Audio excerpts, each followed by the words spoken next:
पति कैसा भी हो, पति का त्याग नहीं करना चाहिए। पति कैसा भी हो, अच्छा पत्नी कैसी भी हो, पत्नी का त्याग नहीं करना चाहिए। पत्नी, कई बार आदमी बोलता है पत्नी काली है, छोड़ देंगे। कई आदमी ने तलाक इसलिए दे दिया कि काली है। शादी ब्याह में मेकअप था तो थोड़ा गोरी लग रही थी, बाद में जब बिना मेकअप के देखा बोले तो काली है, तलाक। बोलो हाँ। कई बार तलाक छोटी छोटी बातों में हो जाता है, जिन बातों का कोई अर्थ नहीं है। इसलिए हमारा धर्म क्या कहता है कि तलाक ही ना हो। अच्छा, तलाक होना सही है कि गलत है? हैं? सही है? क्यों? तलाक होना सही है कि गलत है? सही है?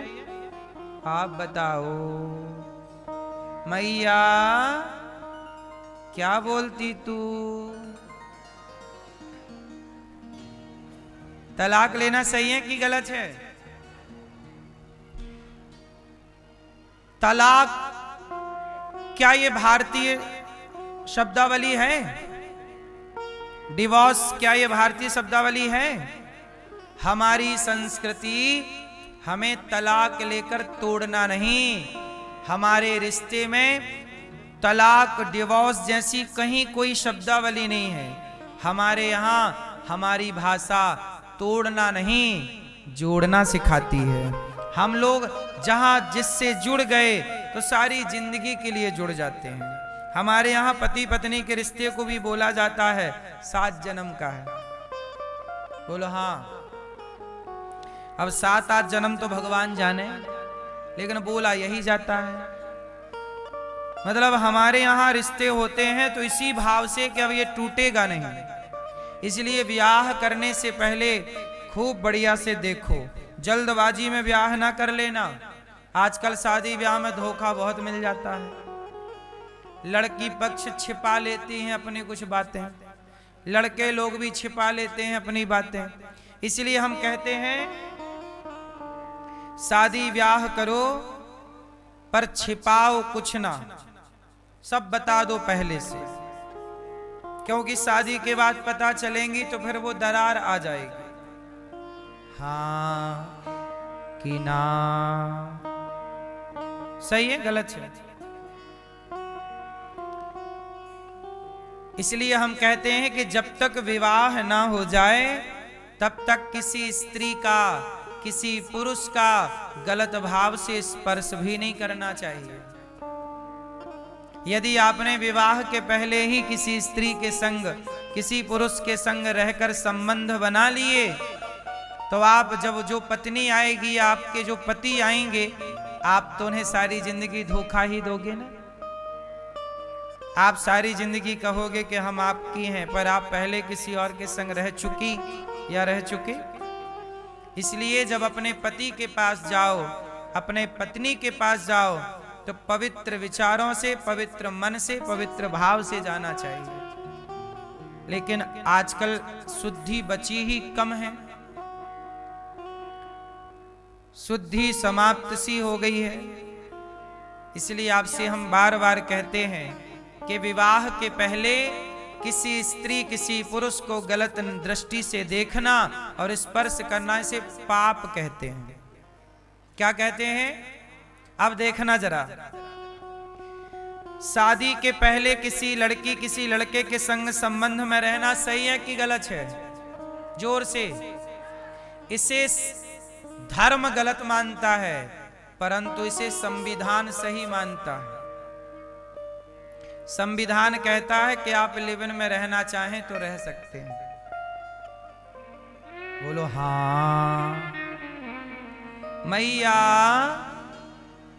संविधान कहता है कि आप विवाह के पहले किसी स्त्री के संग, पुरुष के संग रहना चाहो तो रह सकते हैं, ये संविधान आज्ञा देता है। लेकिन धर्म आज्ञा, इसलिए धर्म लोगों को चुभने लगा है। धर्म लोगों को क्यों? क्योंकि लोग धर्म के बारे में सोचते कहां हैं। उन्हें तो वर्तमान के सुख से मतलब है। आज की इस गलती से भविष्य के परिणाम में क्या दिखेगा, इससे उन्हें कोई लेना देना नहीं है। इसलिए संविधान तो यह भी कहता है कि लड़की का ब्याह लड़की से कर दो, लड़के का ब्याह लड़के, समलैंगिकता।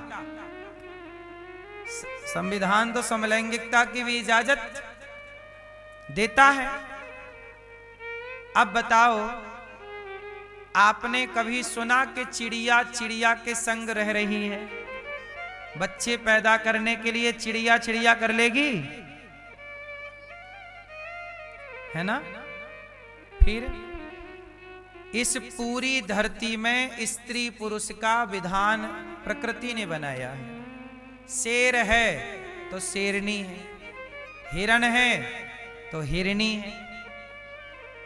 बोलो हां। बिल्ला है तो बिल्ली है, कुत्ता है तो उसकी पत्नी कुत्ती भी है। नहीं, प्रकृति ने ईश्वर दोनों के जोड़े से बनाया, सिंगल नहीं बनाया किसी को। बोलो हां। नाग है तो नागिन भी है, नाग है तो नागिन भी है। अब सोचो, नाग नागिन के संग रहता है और नाग भी संविधान के चक्कर में पड़ता तो नागिन तो लोप हो जाती, नाग नाग के संग रहता। बोलो हाँ। अच्छा है कि साफ संविधान के चक्कर में पड़ा नहीं, नहीं नाग से नागिन छीन ली जाती। तो कुल मिला के संविधान तो समलैंगिकता की भी इजाजत देता है, पर धर्म इजाजत नहीं देता। अब आप ये देख लो कि संविधान, आप बताइए क्या आप अपनी बेटी का विवाह बेटी से कर देंगे? किसी बेटी से? क्या बेटे का विवाह किसी बेटे से कर देंगे? क्या ये सोचना भी सही है? पर सोचो, हमारे देश के जज ऐसे ही सोचते रहते हैं, किसका ब्याह किससे करा दें। अब लड़का लड़की का ब्याह बहुत हो गया, अब लड़के लड़के का ब्याह कराओ। तो समलैंगिकता का कानून बना दिया। क्या करें बैठे ठाणे, और कुछ काम तो इतने सारे केस पेंडिंग में हैं, उन पर चर्चा नहीं है, देश हित में कोई डिसीजन नहीं है, समलैंगिकता के कानून बना रहे हैं। कानून बनाना ही था तो कसाईयों के खिलाफ गौ हत्या रोकने का एक आध कानून बना देते साहब। गौ हत्या रोकने का कानून बनाते, गौ हत्या रोकने का कानून नहीं बनाया, समलैंगिकता का बना दिया। बैठे ठाड़े क्या करें, करना है कुछ काम, समय बिताने के लिए समलैंगिकता का विधान। क्या करें?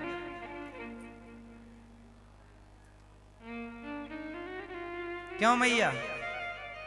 इसलिए धर्म से चलो मेरी मां। किससे चलना है? जो व्यक्ति धर्म से चलेगा वो भारत के कानून का, संविधान का भी आदर करता रहेगा।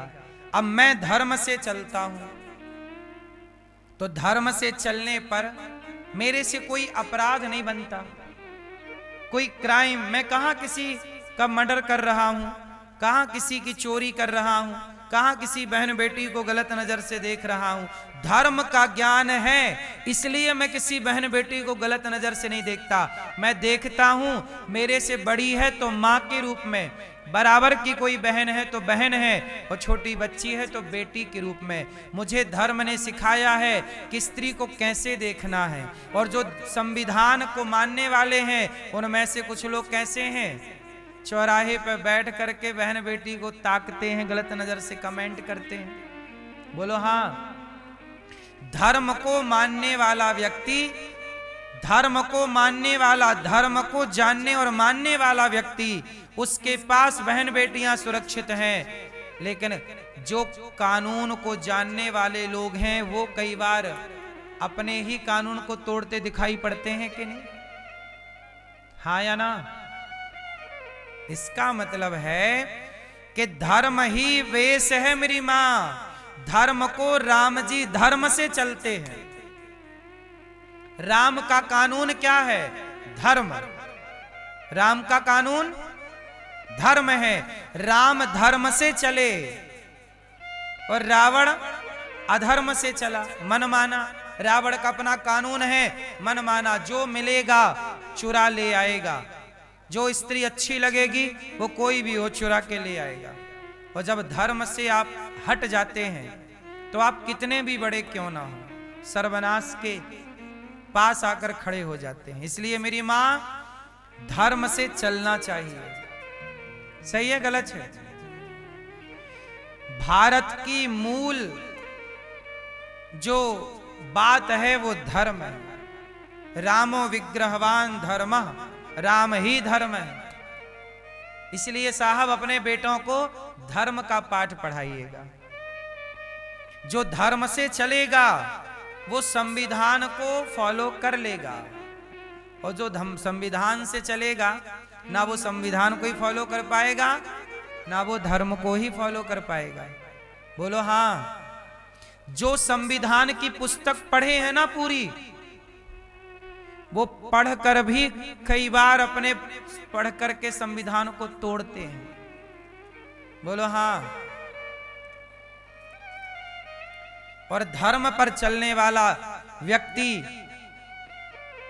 अच्छा देखो, संविधान पढ़ने वाले कितने लोग हैं, संविधान जानने वाले कितने लोग हैं, लेकिन आज उनमें से कितने लोग ऐसे हैं, कुछ लोग ऐसे हैं जो भ्रष्टाचार करते हैं भ्रष्टाचार। हमारे भारत में भ्रष्टाचार है या नहीं? एक बात बताओ, ये भ्रष्टाचार कौन लोग कर रहे हैं? जो धर्म को जानते हैं वो, या जो संविधान को जानते हैं वो? भ्रष्टाचारी कौन है? धर्म को जानने वाला कि संविधान को जानने वाला? जोर से। धर्म को जानने वाला 1 रुपए भी बेईमानी का ना लेगा यदि धर्म को ठीक ठीक जानता है तो, और धर्म पर चलता है तो।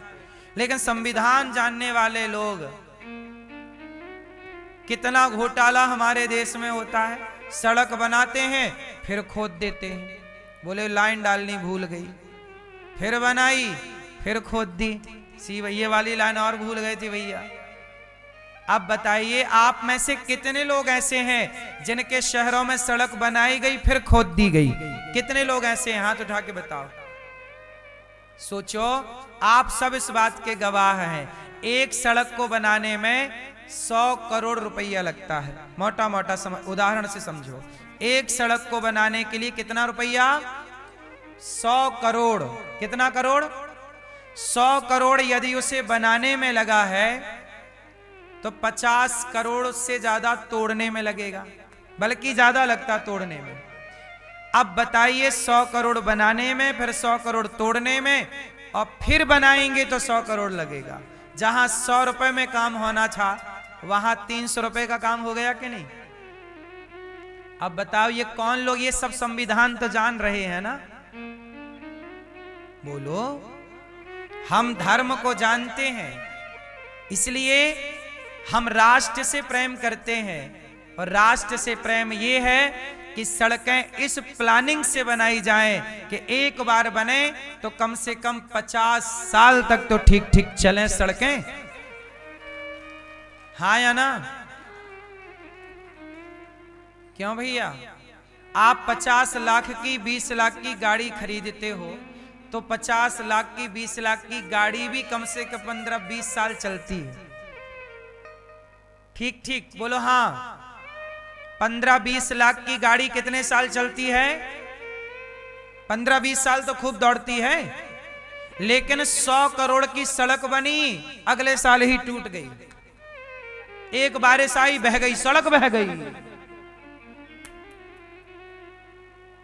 अब बताइए, ये संविधान को पढ़े लोग हैं जो भ्रष्टाचार कर रहे हैं। इसलिए कहता हूं, अपने बेटे को संवैधानिक पद पर बिठाने से पहले धर्म का पाठ जरूर पढ़ाइएगा। यदि राष्ट्र को सही दिशा देनी है तो, और यूं ही चलना है भ्रष्टाचार, सड़क बनाओ बिगाड़ो बनाओ, तो फिर